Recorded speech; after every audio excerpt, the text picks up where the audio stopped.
এই বন্ধুরা, চলো দেখি আমার বর আমার জন্য আজ কি করছে। আজ আমার বর আমাকে খুশি করার জন্য আমার ভাগের মাছটা ওই ভেজে দিচ্ছে, যাতে আমার কষ্ট না হয়। আমি তো কোনোদিনও ভাবতেই পারিনি আমার বর, হ্যাঁ আমার বর এত সুন্দর মাছ ভাজতে পারে।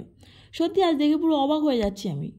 আমার কিন্তু এখন উচিত ওর থেকে মাছ ভাজাটা শিখে নেওয়া, কিন্তু আমি সেটা না করে ভিডিও করছিলাম আর ও কষ্ট করে মাছ ভাজা করছিল।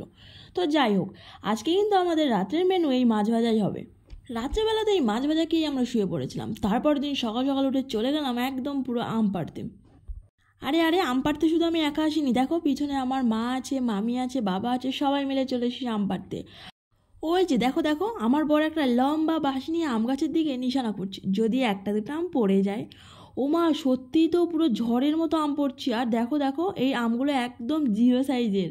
এই জিরো সাইজের আম প্রায় 2 ব্যাগ হয়ে গেছে। আম পাড়তে পারতে না আমরা খুব ক্লান্ত হয়ে পড়েছি।